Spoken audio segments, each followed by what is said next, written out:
السلام عليكم ورحمه الله وبركاته. ازيكم يا حبايبي؟ عاملين ايه؟ يا رب تكونوا بخير وبصحه وبسعاده. احنا النهارده هنعمل ايه؟ حاجه احفادي وقفوا عليها طابور ومش عارفين يجيبوها، فبيقولوا لي يا تيتا اعملها لنا. ايه يا جماعه دي؟ قالوا ده ترند، اسمها قشطوطه.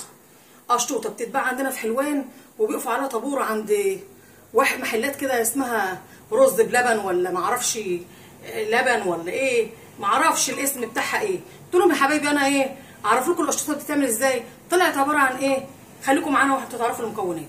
ايه المكونات؟ عباره عن ايه؟ المكونات هنا عباره عن رز بلبن. رز بلبن اهو، بسم الله ما شاء الله لا قوه الا بالله.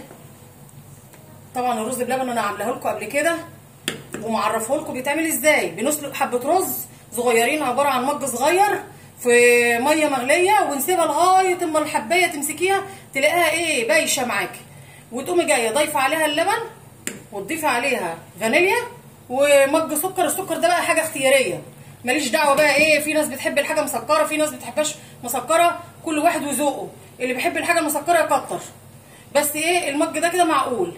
واللبن دوت عباره عن كيلو الا ربع لبن، ودي 3 معالق نشا مدوبينهم على البارد في حبه ميه في حبه لبن، ليك الحريه الشخصيه.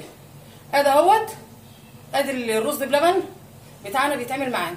طبعا اهو بسم الله ما شاء الله، اول ما يغلي هنطفي عليه.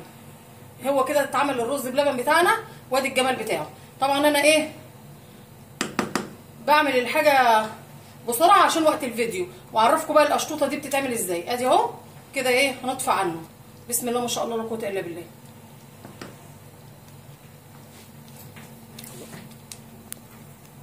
بصوا حبايبي، دول 3 كوبايات دقيق نخلينهم وحاطين عليهم ايه البيكنج باودر بتاعنا.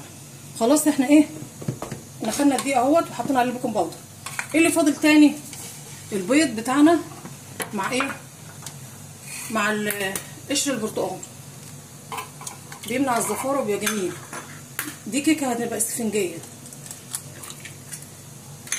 احنا هننافس المحل بتاع بلبن دوت بتاع حلوان دوت، نعمل احلى حاجه بامر الله، علشان ولا يقفوا طابور ولا ما يعرفوش يجيبوا ولا حاجه. لا، كل حاجه هنعملها في البيت بامر الله.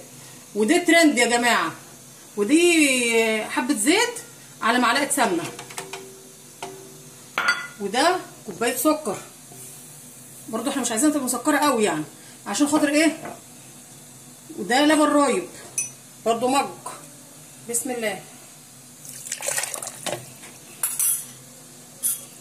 ادي المكونات بتاعتنا، بسم الله ما شاء الله لا قوه الا بالله. ايه اللي فاضل بقى معانا؟ الخل. ما تجيبنيش هنا.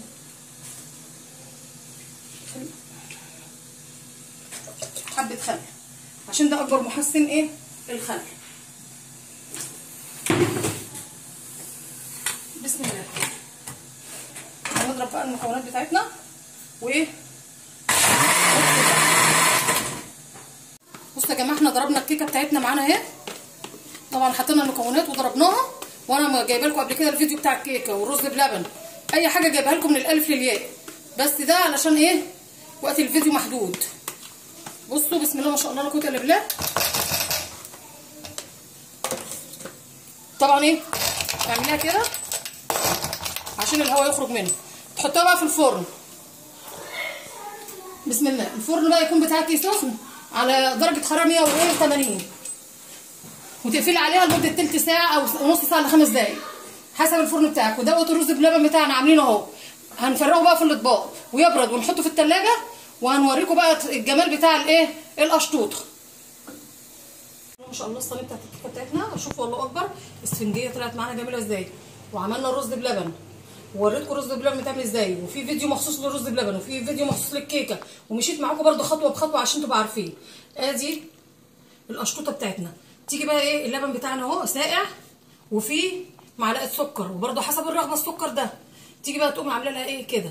ليه بقى بنحط دي؟ عشان نديها بقى طراوه وتبقى طريه معانا جامد. تيجي تاكليها بقى بسم الله ما شاء الله، تبقى بقى ايه دايبه دوب كده. شوف اللي بيقول لك دايبه دوب، هي دي. بسم الله ما شاء الله. يا رب بعد الترند دوت والمجهود اللي ماما ايام عماله تعمله دوت، هي اخرى تبقى ترند وتوصلوها اللي هي للمليون. ويا رب كده ايه كل اللي يشوفني يدوس لايك ويشير ويكتب لي كومنتات جميله ويشترك في القناه. يا احلى ناس. ادي اهوت بسم الله ما شاء الله. طبعا احنا ايه مش هنحط كتير دلوقتي اهي، نص كوبايه خلاص كده كفايه عليها. اما تشربها لانها محتاجه تاني كان بها، ما قلناش يبقى كده كويس قوي عليها. التزويق ده بقى ايه حريه شخصيه ليكي انت وذوقك اهو. وممكن تحطي بقى فواكه عندك، اي فواكه حطي، فراوله، موز، اي حاجه حطي. عايزه تعملي اي صوص تعمليه برضو عليها، برضو هتدي شكل جميل. اللي هي في صوصات بتتباع جاهزه اللي هي بتاعت الشوكولاته وكريم كراميل، عايزه تعملي في البيت برضو جميله. ادي اهي القشطوطه بتاعتنا الجميله اللذيذه. بصوا الجمال اهي بسم الله ما شاء الله، احلى من اي محلات. ده حاجات بيتي شغل بيتي، حاجات جميله وانت ضمناها وعاملاها في قلب بيتك. وما تنسوش اللايك والاشتراك. واحلى كلام لماما هيام. يا حبايب ماما هيام مع الف مليون سلامه.